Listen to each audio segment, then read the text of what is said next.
Ok, então, boa noite a todos. Mais uma vez, né? Estamos aqui reunidos para mais uma aula da nossa sensacional e maravilhosa Liga de Farmacologia, né? Do curso de Medicina da Unisa. Então, o assunto de hoje é muito interessante. Farmacologia e manejo clínico de pacientes obesos. Lembrando que a obesidade é a doença mais prevalente no mundo, atualmente falando, e tem uma alta prevalência tanto em países desenvolvidos, quanto em países em desenvolvimento, e devido à importância do tema, né, a gente vai discuti-lo aqui tanto sob o ponto de vista patológico quanto farmacológico, ok? Então, vamos lá. Primeira coisa é que a gente precisa discutir, né, metabolismo. Metabolismo é um conjunto de reações químicas que tem como objetivo maior promover a manutenção da vida, né? E esse metabolismo, ele consiste na quebra de macromoléculas para a liberação de moléculas menores, que, por sua vez, podem ser utilizadas pelo organismo para a síntese de moléculas maiores, né? Então, a gente tem aí o catabolismo, que consiste num conjunto de reações químicas que promove a degradação dessas macromoléculas, e nós temos aí o anabolismo, que consiste na síntese de Você macromoléculas joga a esse fone partir... aí, por favor? Oi? Pode jogar esse fone, por favor? Obrigado. Ah, ok. Então, o que acontece, né? A gente tem esse metabolismo ocorrendo de forma constante para que a célula possa realizar o seu trabalho, e aí, a partir disso, né, um conjunto de células forma um tecido, um conjunto de tecidos, né, forma um órgão, um conjunto de órgãos forma um sistema, um conjunto de sistemas forma um aparelho. Então, dessa forma, né, a célula obtém energia, processa energia, e, além disso, ela consegue sintetizar uma série de macromoléculas importantes, carboidratos, peptídeos, proteínas, lipídios e etc. Muito bem. Isso se faz importante por quê? Porque a gente tem um consumo energético diário para que a gente possa continuar, né, tendo uma célula funcional, sob o ponto de vista fisiológico, e evitar colapso energético da célula que leva à morte celular. Então, a gente tem aí um débito de energia, e esse débito de energia é igual ao trabalho realizado, né? Mais o armazenamento de energia, mais a dissipação na forma de calor. E vários fatores interferem na taxa metabólica, como, por exemplo, temperatura, que é o grau de agitação das moléculas, que constitui um determinado meio, a realização ou não de exercício, que, né, aumenta a demanda por energia, e alimentos, que contêm energia na forma de energia química, tá? Que aí, associado a tudo isso, a gente tem, né, um catabolismo, por exemplo, de carboidratos, de aminoácidos, de lipídios, que acabam aumentando a produção de ATP com o consumo de oxigênio, tá? E aqui a gente vê, né, que a taxa metabólica, ela depende da atividade, e se não há uma ingestão adequada de alimentos que tragam consigo energia, a gente pode ter uma condição extremamente danosa, tá? Tanto, né, no sentido de um raquitismo, que é uma perda de massa muscular devido à baixa ingestão de energia, como a obesidade, que é o que a gente vai discutir daqui a pouco. Muito bem, aqui está o catabolismo, né? Consiste num conjunto de reações químicas que degrada moléculas maiores e moléculas menores, além disso, libera energia. Essa energia é utilizada para a síntese de macromoléculas, de moléculas maiores, que são sintetizadas no nosso organismo a partir de moléculas menores, que foram obtidas a partir do catabolismo.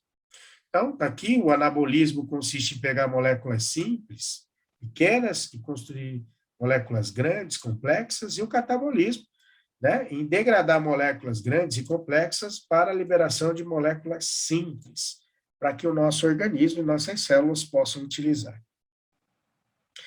Quando a gente pensa nisso, então a gente tem que entender que existe uma necessidade diária de energia, e essa energia é fornecida através dos alimentos, que contêm energia química nas suas ligações químicas. Por isso, nós temos, né, fome para ingerir os alimentos. Claro, nós temos saciedade, para que não haja uma ingestão excessiva de alimentos e que, com isso, acabe gerando, né, um acúmulo de energia que vai se transformar em obesidade, tá? É importante a gente lembrar que a gente tem o tecido adiposo, que serve para armazenar triglicerídeos, que é uma importante fonte de energia química, mas que esse tecido também tem uma ação glandular. O tecido adiposo, por si só, não é uma glândula, né? Uma vez que glândula é uma estrutura, um órgão formado a partir de tecido epitelial. Mas o tecido adiposo tem uma ação glandular e libera um importante hormônio que tem um efeito anorexígeno, ou seja, tem um efeito de diminuir a fome, né? A gente tem a leptina, que é do tecido adiposo, a gente tem a insulina, que é produzida e liberada pelas células beta do pâncreas, que também tem uma ação anorexígena. A gente tem hormônios gastrointestinais, que também têm ações anorexígenas, como a gente já vai ver. E aqui a gente tem a questão hedônica, né? E essa questão hedônica hoje ela é muito importante, por quê? Porque o alimento ele já não é mais simplesmente uma fonte de energia química. O alimento também hoje é visto como uma forma de diminuir ansiedade, diminuir alguns transtornos. Então, o alimento ele passa a ter um papel diferente nas sociedades atuais, uma vez que o alimento ele é visto como uma questão de status, então, dependendo do restaurante, né, é uma comida toda elaborada, é uma comida muito trabalhada e, portanto, comer lá é algo que é desejado pelas pessoas por uma questão social, por uma questão econômica. Além disso, tem a questão da recompensa, né, da ingestão de um alimento para obtenção de recompensa. Aqui, por exemplo, a gente pode citar o chocolate, por exemplo, que é um alimento que muitas vezes é consumido, é ingerido para que haja uma diminuição de irritação, de estresse, de ansiedade. E aí a gente tem a questão hedônica. E o hedonismo está relacionado ao prazer, né? Sensação que temos quando sentimos uma redução do desconforto físico da nossa existência. E muitas vezes o alimento é uma fonte importante de prazer, né? Uma estratégia importante para isso. E aí a gente tem, né, esses estados de homeostasia, de hedonia, né, contrabalanceados, e todos esses mecanismos aqui estão relacionados ao hipotálamo. Né? O hipotálamo, como a gente vai ver, onde tem o centro da fome, né, tem o centro da saciedade, o núcleo arqueado, também há uma parte desse centro no núcleo do trato solitário, como a gente vai ver. Então, a gente depende de um equilíbrio constante da ingestão de alimentos e, portanto, da ingestão de energia química e do consumo e do gasto de energia. Né? A ideia é que você consuma uma quantidade de energia equivalente àquela que foi utilizada para a manutenção do estado de equilíbrio dinâmico. Bom, nem sempre isso ocorre. Como eu já disse, hoje os alimentos estão cada vez mais fáceis, né, de serem adquiridos, e isso leva a um aumento do consumo de alimentos. Aqui é só para discutir uma diferença entre fome e apetite, né? é que fome é quando há uma necessidade de comer, o apetite é quando há um desejo de comer, a fome é uma necessidade física, já o apetite é uma reação sensorial, a fome não pode ser ignorada, o apetite pode, né? A fome causa desconforto e dor, né? O apetite não causa esse desconforto, né? Essa dor, e aí a gente tem uma série de efeitos relacionados a cada um deles, é só para salientar que há uma certa diferença, né? E dados atuais mostram que afetos como medo, ansiedade, estresse, né, depressão, afetam de forma importante e significativa tanto a quantidade de fome quanto de saciedade, né? Então, aqui a gente começa a discutir a fisiologia da fome e da saciedade, né?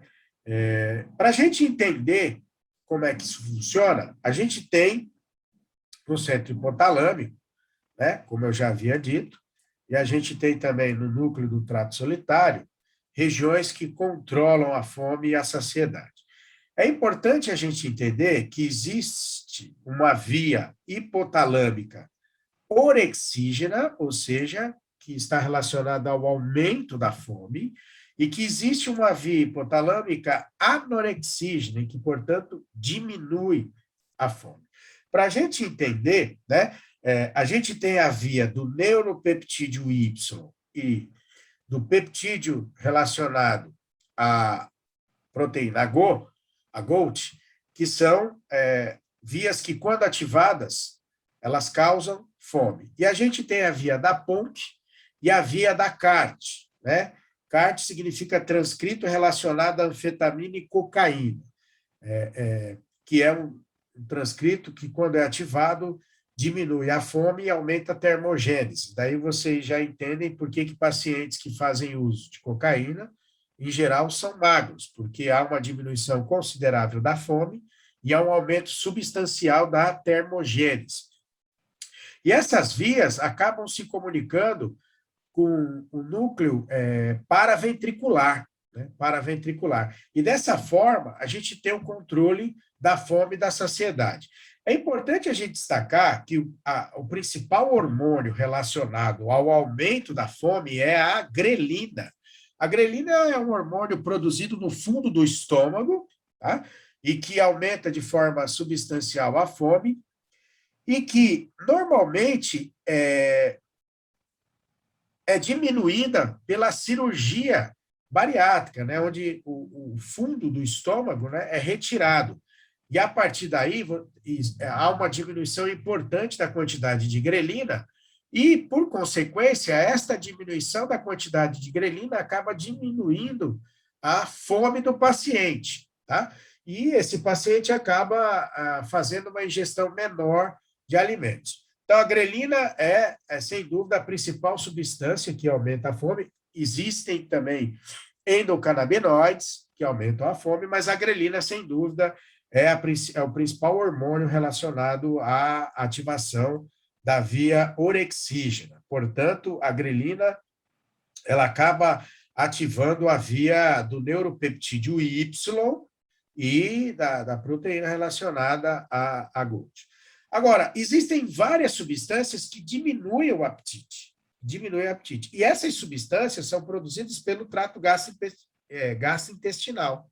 Tá? Então, a gente tem a amilina, né? A gente tem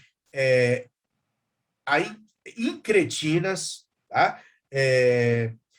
Por exemplo, GIP e GLP-1. Sem dúvida, GLP-1 é uma incretina extremamente importante, tanto GIP quanto GLP-1, que significa peptídeo semelhante ao glucagon 1, são substâncias que o intestino produz e que acabam aumentando a secreção de insulina, diminuindo a secreção de glucagon, e elas também têm um efeito anorexígeno.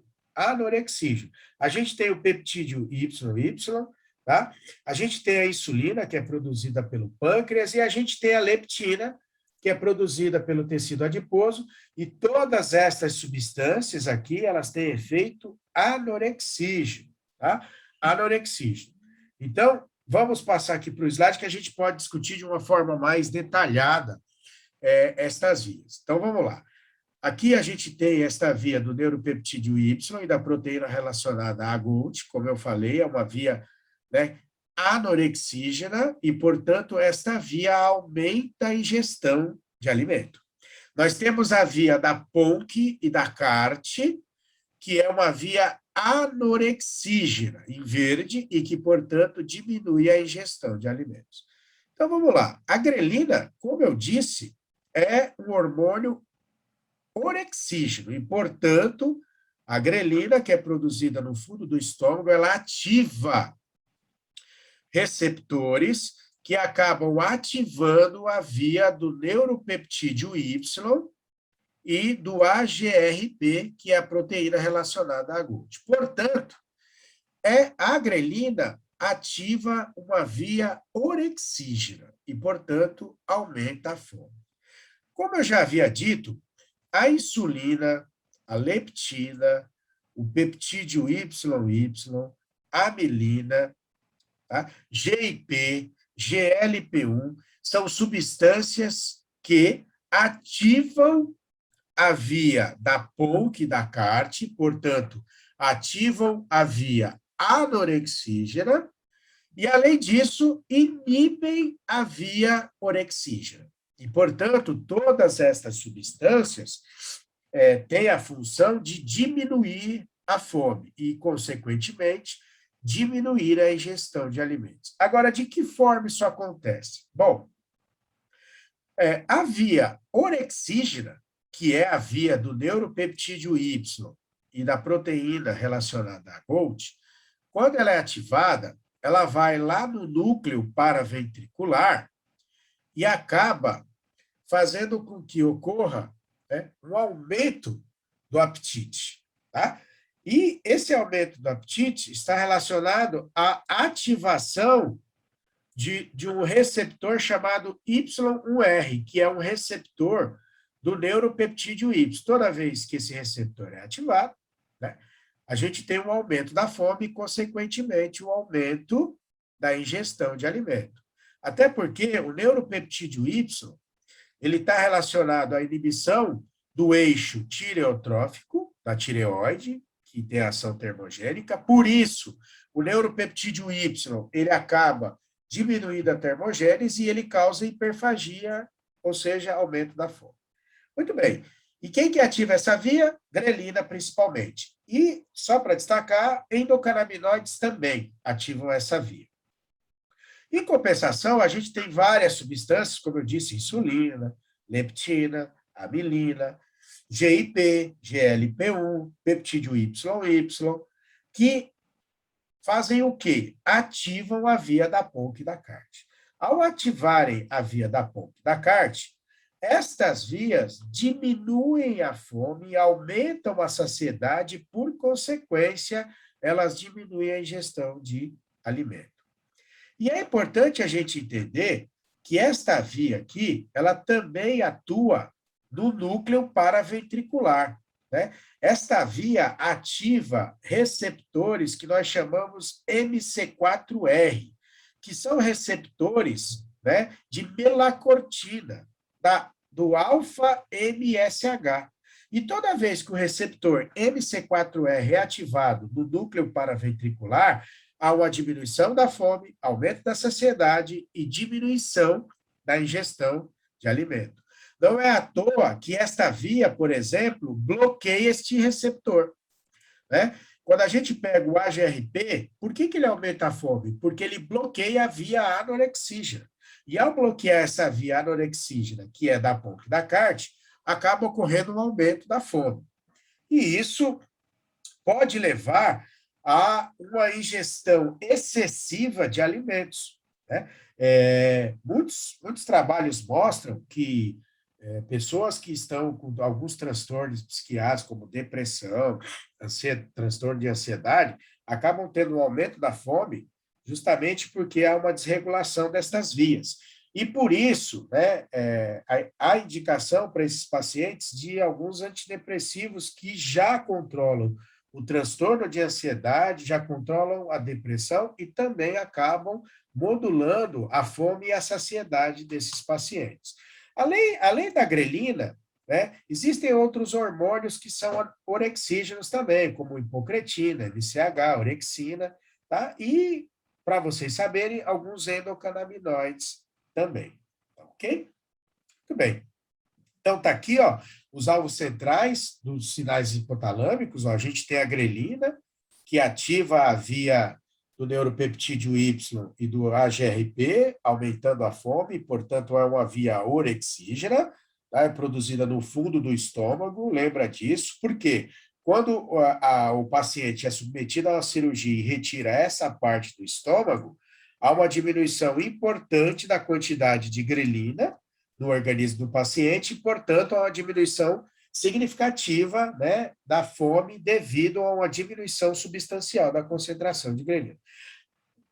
Como eu já falei, várias substâncias ativam a via anorexígena. Por exemplo, a CCK, colicistoscinina, GIP, GLP, que são incretinas, produzidas por células LK do intestino grosso. Peptídeo YY, né? Oxitomodulina, a insulina, produzida por células beta-pancreáticas, a amilina, produzida pelo trato gastrointestinal, e a leptina, que é produzida por adipócitos, né? Todas essas substâncias aqui, elas inibem a fome, né? Tanto por inibirem a via da grelina, quanto por ativarem a via anorexígena, que é a via da PONC e a via da CART. Daí vocês já entenderem o seguinte, né? Por que Venvance, que é lixdexanfetamina, pode ser usado de forma off-label para diminuir a fome? Porque é uma lixdexanfetamina, acaba atuando, né, em algumas dessas vias. Muito bem. Aqui é só para mostrar que a leptina, sem dúvida, é uma substância muito importante no que se refere à ativação da via anorexígena. E outra coisa que é bom a gente destacar aqui, quando a gente pega o paciente obeso, é curioso isso, ele não é obeso porque tem diminuição de insulina, tem diminuição de leptina, tem diminuição de substâncias que ativam vias anorexígenas. O que os estudos mostram é que esses pacientes se mostram menos responsivos a essas substâncias. Então, esses pacientes, né, os pacientes obesos, eles se mostram, né, resistentes à ação de insulina, leptina e outra coisa, né? Alguns pacientes acabam apresentando mutações gênicas importantes que acabam fazendo com que ele se torne obeso. Por exemplo, o paciente que tem uma mutação OB-OB, né? Paciente que tem mutação no gene OB-OB, ele acaba não produzindo leptina de forma adequada. Ou pacientes que apresentam mutações dos genes OB receptor, né? Que é o receptor que está relacionado à produção do receptor de leptina. Aí acaba diminuindo a ação da leptina.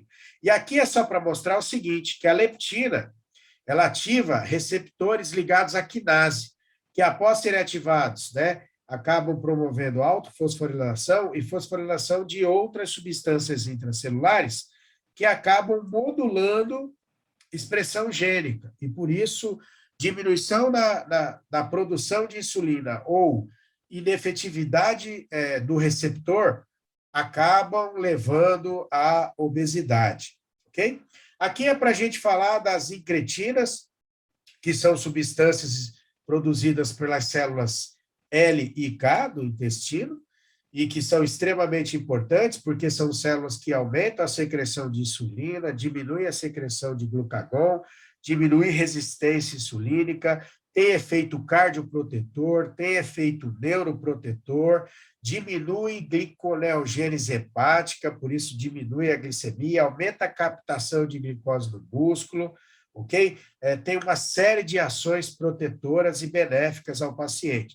Por que eu estou falando isso? Porque a gente vai falar no momento em que discutirmos aqui o tratamento da obesidade, a gente vai falar de liraglutida e de semaglutida, que são o quê? Incretinas que são utilizadas tanto para o tratamento de diabetes quanto de obesidade, tá certo? Muito bem.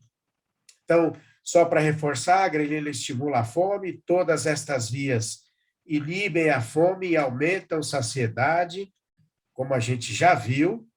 Aqui tem alguns mecanismos genéticos relacionados à obesidade, eu já até citei alguns deles. Deficiência na expressão do gene OBOB, porque o paciente acaba não produzindo leptina. Deficiência na expressão do gene OBR, que está relacionado à produção do receptor da leptina.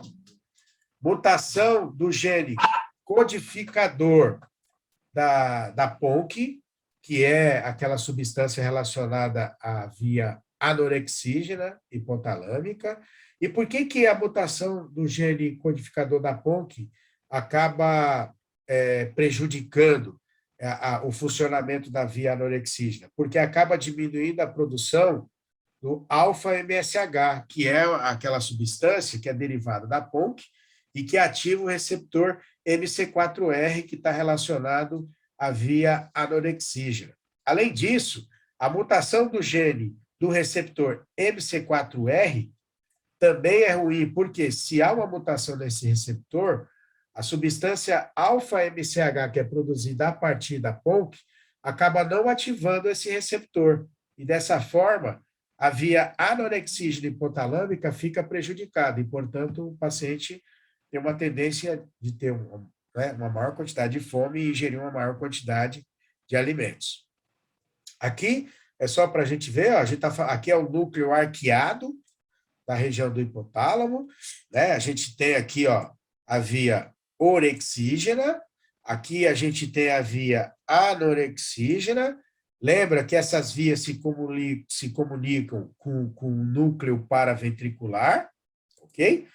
E aqui é para mostrar que no núcleo do trato solitário, a gente tem a ação do GLP-1. Então, o GLP-1, ele consegue ativar esse receptor e, a partir da ativação desse receptor, ele diminui a fome, tá? E aumenta a saciedade, ok? Além de ter efeitos neuroprotetores, como eu já falei anteriormente. Aqui é um artigo publicado em 2009, né, que mostra que a ativação hipotalâmica do neuropeptídeo Y, AGRP, MC4R e interleucina 6, aqui mostra que níveis alterados dessas substâncias acabam alterando, né, a fome e a saciedade de ratos e, por isso, acabam induzindo a obesidade. Tá? Então, é só para mostrar aqui uma referência onde neuropeptídeo Y, AGRP, receptor MC4R, mesmo interleucina, acabam sendo determinantes, até porque lembra que essas substâncias estão relacionadas à via orexígena, enquanto que o receptor MC4R está relacionado à via anorexígena, ok? Obesidade. O que é obesidade? A obesidade é uma doença de caráter multifatorial, metabólica, que consiste num acúmulo excessivo de energia na forma de gordura, na forma de triglicerídeos, né? E isso está relacionado ao aumento da ingestão de alimentos e de energia e a uma diminuição do consumo e do gasto dessa energia, né? Então, só para vocês terem uma ideia, quando o paciente quer emagrecer 1 quilograma de gordura, eu sei que é pleonasmo, porque emagrecer é ter a diminuição da quantidade de gordura. Mas por que eu falo isso? Porque, às vezes, a pessoa toma um diurético, diminui a massa corporal e ela acha que emagreceu. Às vezes, a pessoa toma um laxante, ela evacua bastante e aí ela acha que emagreceu. Não tem nada a ver, porque nem o diurético, nem o laxante produzem emagrecimento. Na verdade, há uma redução do peso simplesmente por uma desidratação, né, que ocorre no organismo do paciente, mas ele não emagreceu. Mas para cada quilo de gordura que o paciente quer emagrecer, ele tem que ter um déficit de aproximadamente 7.000 calorias, né? Então, ele tem que, por exemplo, se ele gastou 3.000 e ingeriu 2.000 calorias, ele tem que fazer isso por 7 dias para que, no final de 7 dias, ele consiga emagrecer 1 quilograma de gordura, tá certo? A obesidade, ela pode ter uma causa endógena ou intrínseca e pode ter uma causa exógena ou extrínseca, tá? A causa endógena está relacionada a mutações, né, genéticas, e a causa exógena, a mais importante, é a ingestão excessiva de energia, né, que hoje é muito comum, até por causa dos fast foods, né? E é claro, né, a endógena também está relacionada a mutações que existem, como eu já falei, a OBOB, a OBR do receptor de leptina, da produção de leptina, que é o OBOB, da expressão do gene do receptor MC4R, da expressão do gene responsável pela síntese da PONC, tá, ok? Quando a gente fala de epidemiologia, sem dúvida é a doença mais prevalente no mundo. Nos Estados Unidos, aproximadamente 35% da população já é obesa.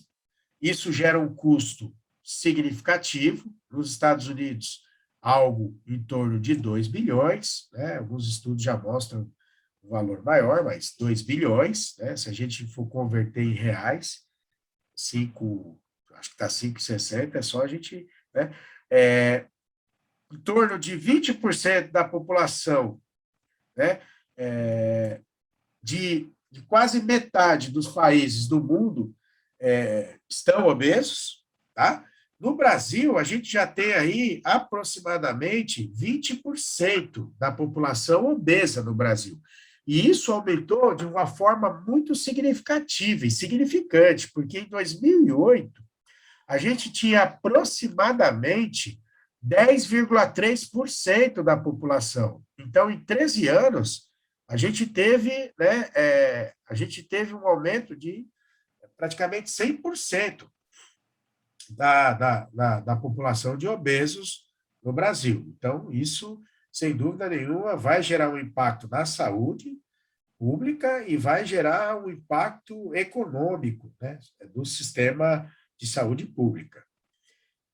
Como eu já falei, a etiologia é multifatorial, então aqui a gente tem questões genéticas, a gente tem questões socioculturais, a gente tem questões psicossomáticas, né, a gente tem alterações metabólicas, e isso acaba fazendo com que a obesidade se torne uma doença prevalente, muitas vezes crônica, e que gera um impacto importante na qualidade de vida do paciente, porque muitas vezes a obesidade ela vem acompanhada de outras doenças, como diabetes mellitus ou mellitus, a hipertensão arterial, dislipidemia, que em conjunto com a obesidade acaba sendo chamado de síndrome metabólica e que gera uma série de problemas, de visão, renais, né, cardiovasculares, ok?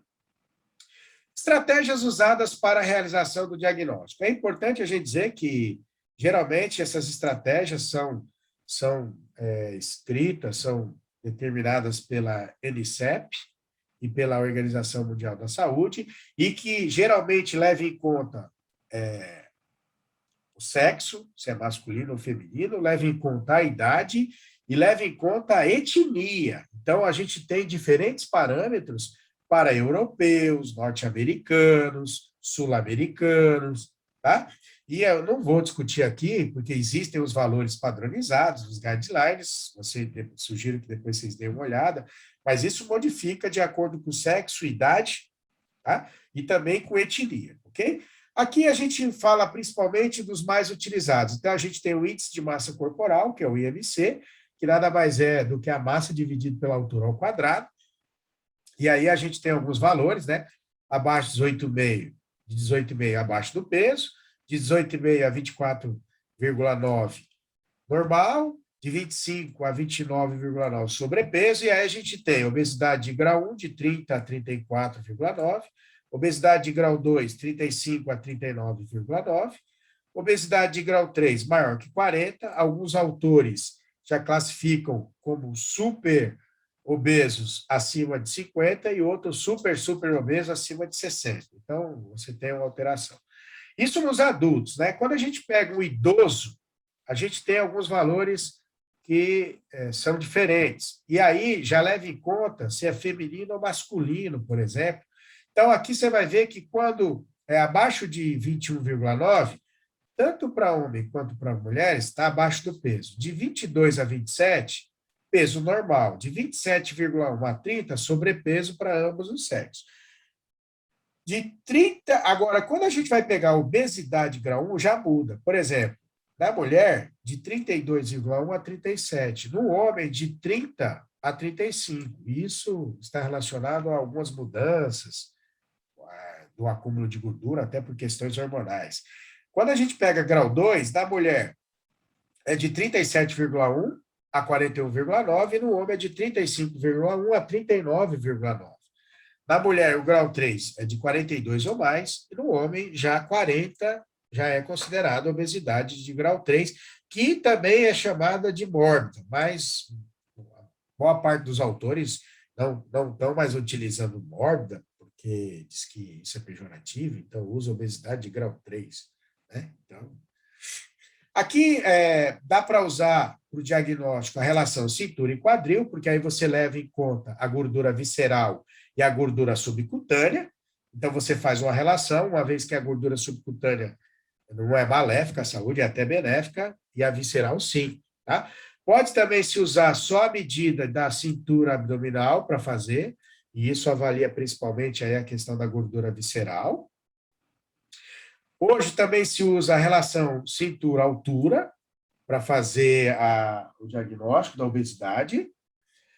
Tem alguns métodos mais sofisticados, como, por exemplo, a bioimpedância, né, que é feita através de uma corrente elétrica que percorre o organismo, e dependendo de quanto tempo essa corrente leva para percorrer, a máquina acaba fazendo uma avaliação da composição corporal, de massa muscular, de gordura e de água. Isso está relacionado ao quanto de velocidade essa corrente adquire, né, e acaba sendo propagada pelo organismo. Né? Massa muscular, quanto maior a massa muscular, maior a quantidade de água, de sais, maior é a velocidade da corrente elétrica, quanto maior a quantidade de gordura, menor é a velocidade, tá certo? Aqui a gente tem também...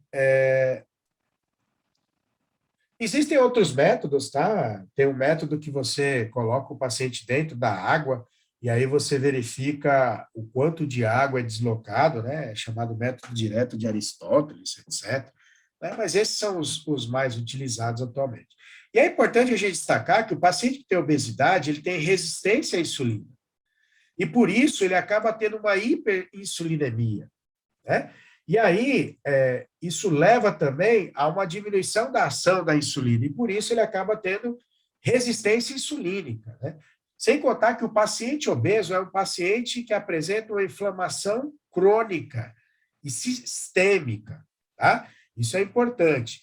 E é claro, né, esse paciente é obeso por quê? Porque a ingestão energética desse paciente está muito maior do que o consumo energético. Daí há um acúmulo de energia.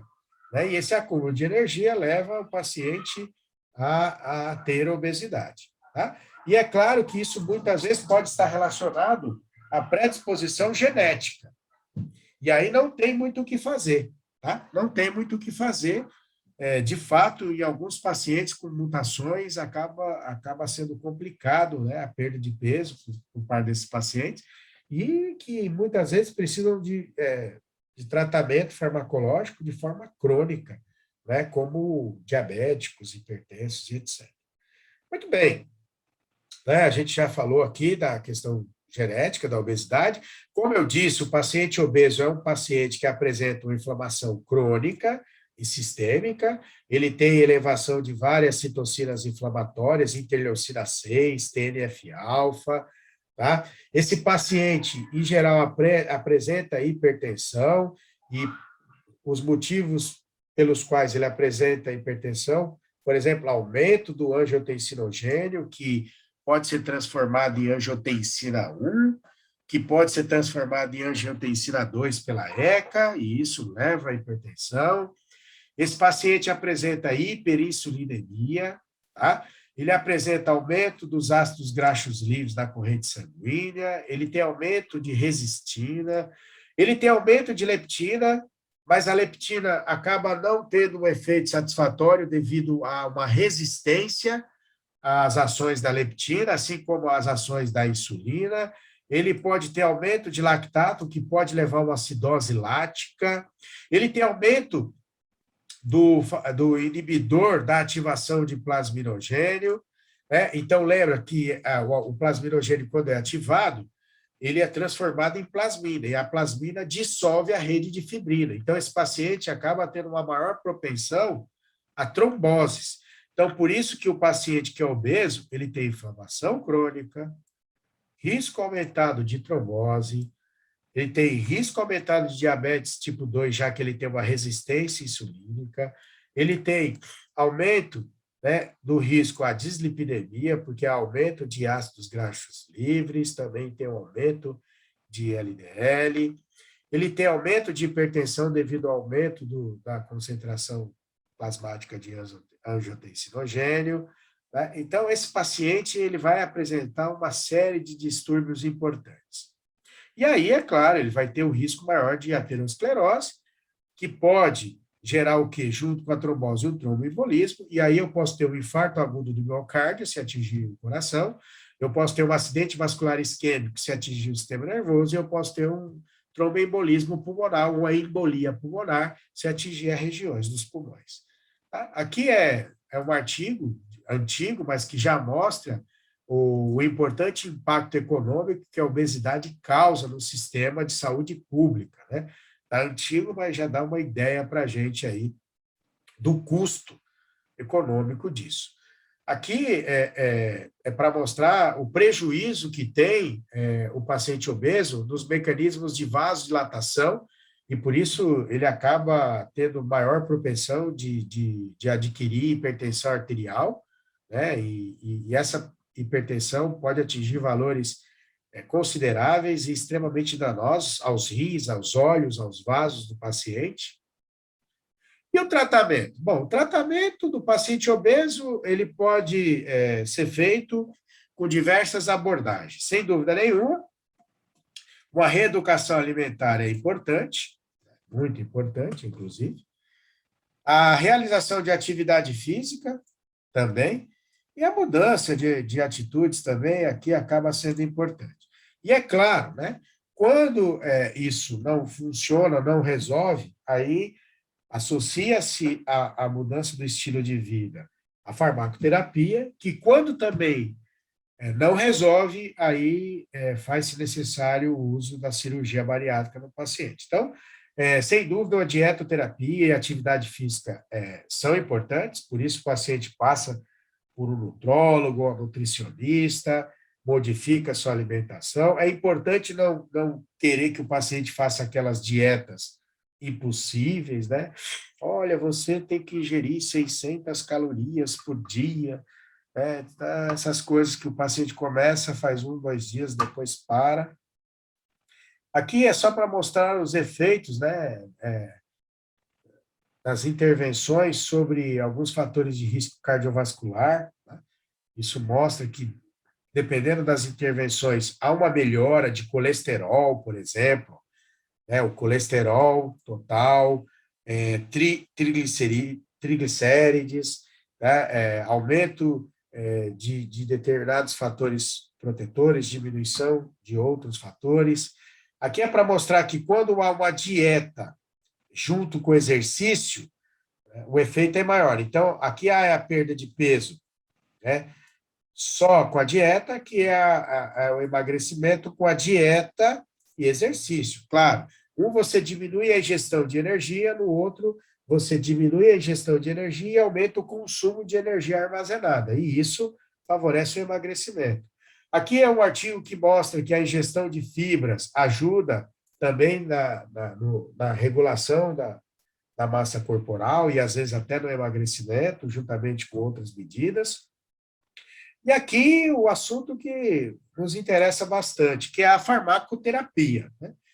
Quando a gente fala de farmacoterapia para o paciente obeso, a gente tem que lembrar que existem fármacos que nós chamamos de on-label e existem fármacos que são utilizados que nós denominamos de off-label. Qual é a diferença? On-label consta na bula, né? Foi autorizado constar na bula pela Anvisa que o medicamento pode ser usado para o tratamento da obesidade. E o off-label não consta na bula, né? Não foi autorizado pela Anvisa colocar essa indicação na bula. Professor, então por que usam se não consta na bula?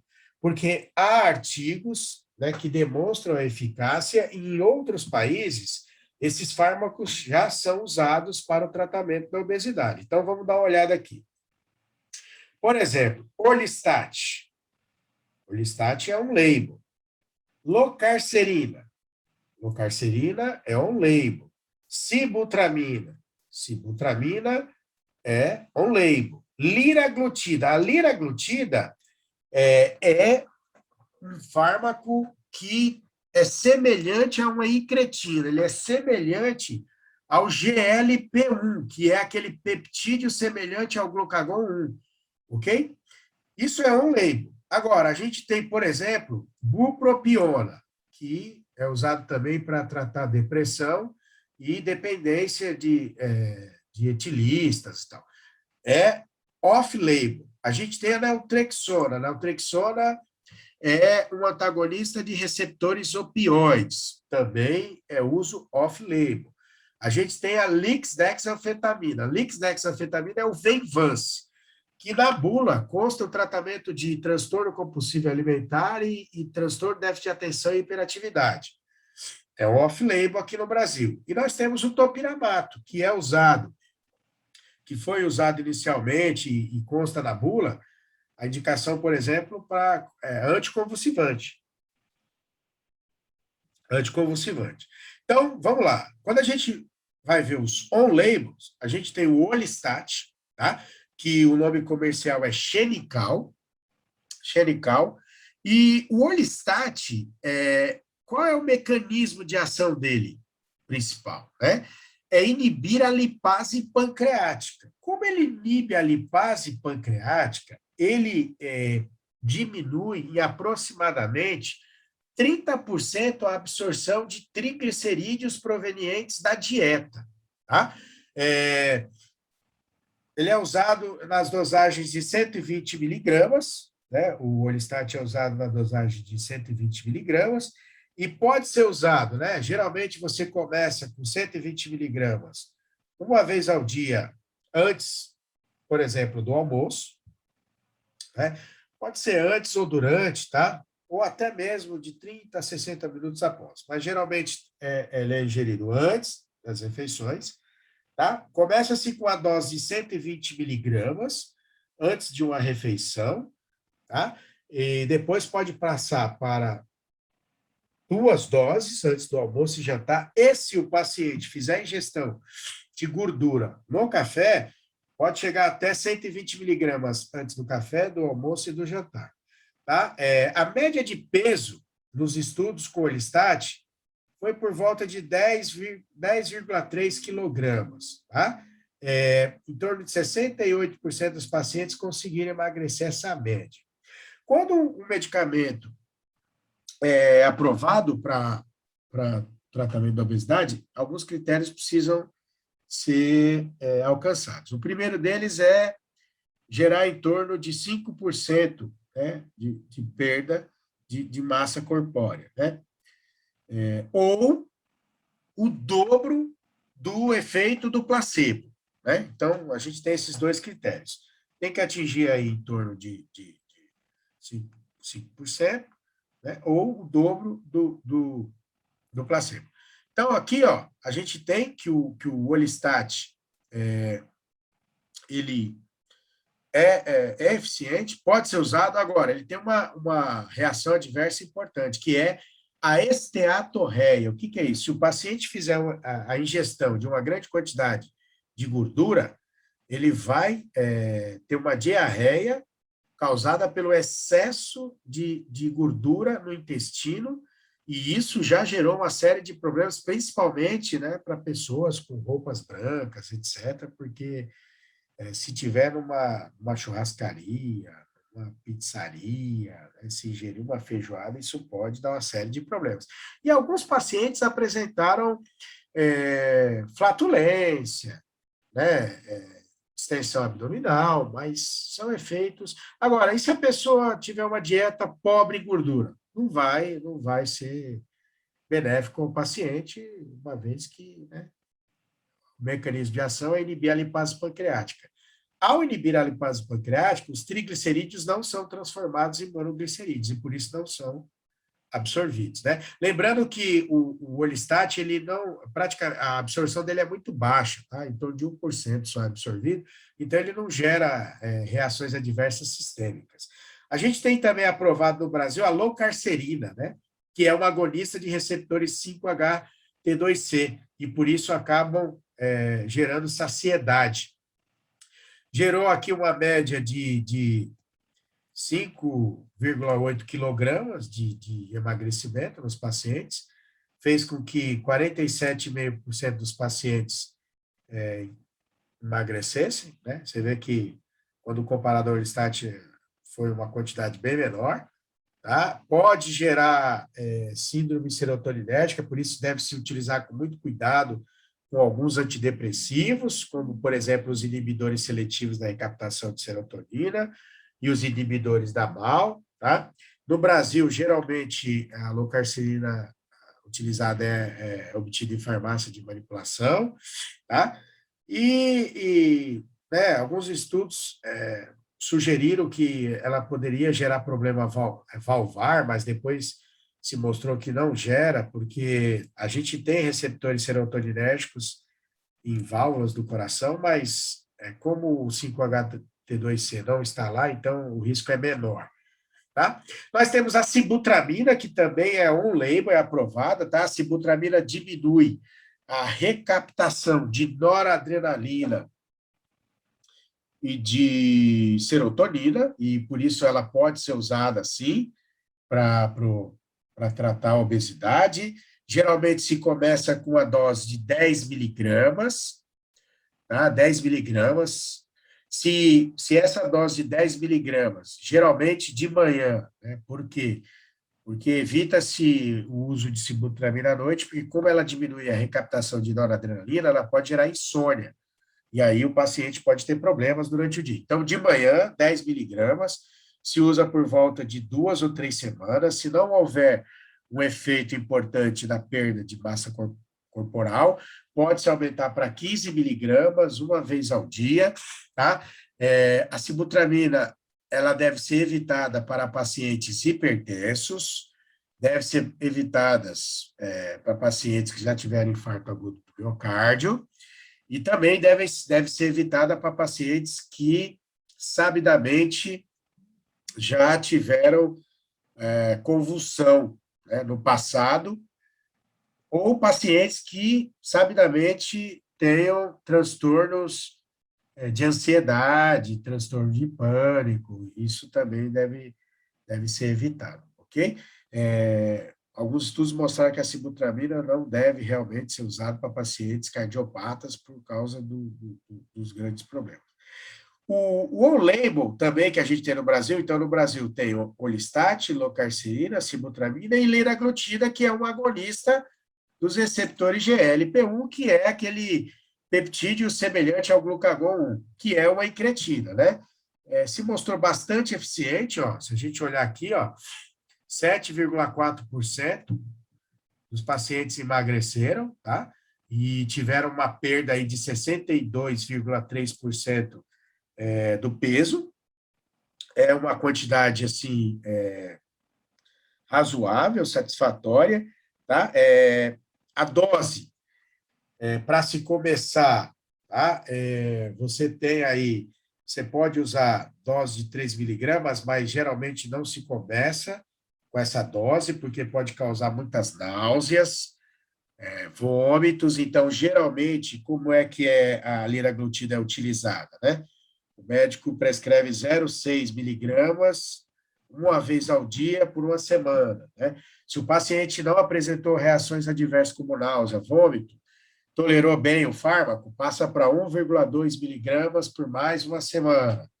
Aí depois para 1,8 miligramas uma semana, até chegar a 3 miligramas ao dia para a dose máxima de tratamento. Tá? Geralmente, os efeitos são muito interessantes. Tem uma contraindicação importante, que é para pacientes que têm um histórico familiar de carcinoma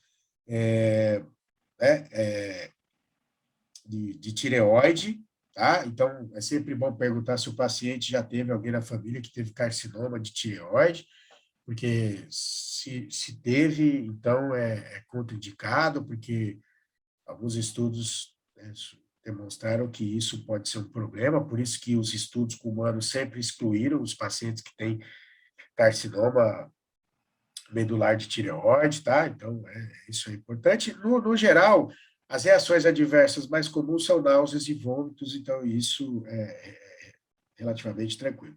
Quando a gente fala de uso off-label, ou seja, que não consta na bula, que pode ser usado para isso, mas acaba sendo utilizado porque já tem estudos mostrando que os medicamentos são eficientes, que promovem efeito e que em outros países são utilizados, a gente tem o topiramato, que é um anticonvulsivante, mas que pode ser usado para isso, né, porque ele acaba aumentando a neurotransmissão GABAérgica nessa região aí do centro da fome, e por aumentar a atividade GABAérgica nessa região, acaba diminuindo a fome e aumentando a saciedade, né? Lembrando que ele também tem um efeito, ele diminui a atividade glutamatérgica, e ele também inibe a anidrase carbônica. E isso é importante por quê? Porque dependendo do tipo de glaucoma, caso o paciente tenha, ele não pode usar o topiramato por causa disso. Tá? Por isso que está aqui, ó, que é contraindicado para paciente que tenha miopia aguda, por exemplo, glaucoma, tá? Tem que tomar muito cuidado com isso para evitar problemas. Justamente porque, ao inibir a anidrase carbônica, ele acaba aumentando a quantidade de húmero aquoso, né? E isso pode aumentar a pressão intraocular e gerar danos no nervo óptico, e aí deve-se evitar. Nos Estados Unidos, o topiramato ele é associado à fentermina, tá? Eu estou falando nos Estados Unidos porque no Brasil não tem essa associação, isso não é permitido. Agora lá é por quê? Como o topiramato causa muita sonolência, né? Lá nos Estados Unidos, eles associaram com a fentermina, que é uma anfetamina, que diminui o sono. E aí acaba fazendo com que o paciente não tenha tanto sono durante o dia, ok? O topiramato, no Brasil, ele é bastante usado e ele é muito associado a inibidores seletivos da recaptação de serotonina, né? Normalmente ele é associado à fluoxetina, a citalopram, a escitalopram, que também tem o uso off-label, que são antidepressivos e inibidores seletivos da recaptação de serotonina. Além disso, a gente tem o uso de bupropiona, que é o inibidor, né, da recaptação de dopamina, tá? E de noradrenalina também, tá? Que acaba sendo muitas vezes usado para tratamento de dependentes químicos, etilista, etc.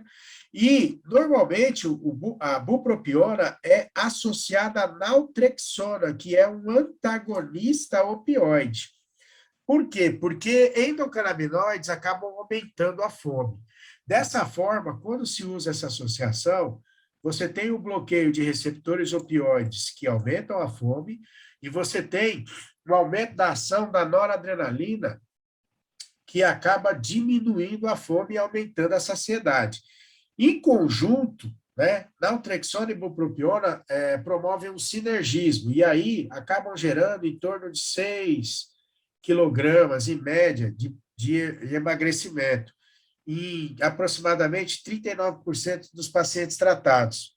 Tá? Agora, uma coisa é importante, não se dá bupropiona para pacientes que já tiveram algum episódio de convulsão, por exemplo. Pacientes que fazem uso crônico de opioides, porque a naltrexona, por ser um antagonista dos receptores opioides, pode gerar uma síndrome de abstinência e isso gerar um problema muito sério, né? Então, pode ter uma certa hepatotoxicidade também. E, por fim, tem a lisdexanfetamina, né?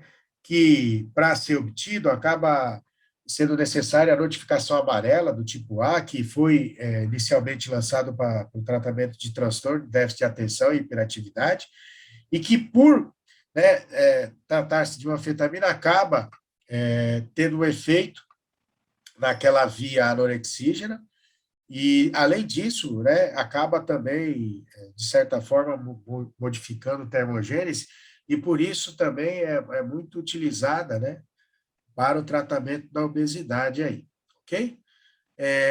Outra forma de tratamento, que é mais radical, é quando tem a cirurgia bariátrica, né, retira-se o fundo do estômago, lembra que aqui é produzida a grelina, se essa parte é removida, né, há uma diminuição importante da quantidade de grelina, isso diminui a ativação da via da fome, e isso faz com que o paciente tenha pouca fome, o aumento da saciedade, e, em geral, tem uma perda importante de gordura e um emagrecimento substancial. Eu conheço pacientes que já emagreceram em torno de 80 a 90 quilogramas, né? Uma quantidade considerável. Aqui são alguns artigos que eu já publiquei na área. Esse é muito recente, foi publicado semana passada. Medicamentos utilizados no tratamento da obesidade, fizemos uma revisão da literatura, juntamente com a Ana Helena, José Paulo Galarza, Pedro Gabriel, Pedro Martani, né, o Victor, o doutor Rafael, e comigo, que são, né, os primeiros são alunos da medicina, publicamos. Já publiquei também sobre a prevalência de sobrepeso e obesidade em discentes de uma instituição de nível superior, o uso de efepramona, feiproporax, mazindol e sibutramina no tratamento de pacientes com sobrepeso. É importante destacar que o STF cancelou uma lei que liberava o uso de afepramona, feiproporax e mazindol, né, são derivados anfetamínicos. Então, hoje eles estão proibidos, né, no Brasil, não podem mais ser utilizados. Aqui, uma relação da atividade física, obesidade e sintomatologia da depressão. Aqui mostra-se que o músculo estriado esquelético produz um hormônio importante, que acaba tendo uma atuação, que é a irisina, que atua na parte de humor e na parte da fome, da saciedade, né? Depois, quem quiser ler, é um assunto interessante. Aqui foi um artigo publicado no PubMed sobre o efeito do Orlistat, né, em animais, em modelo animal de isquemia e reperfusão cardíaca. O Orlistat diminuiu o LDL, acabou diminuindo arritmias e letalidade nos animais. E aqui chegamos ao fim da nossa aula. Eu agradeço vocês pela atenção e pela participação e me coloco à disposição para esclarecer possíveis dúvidas aí.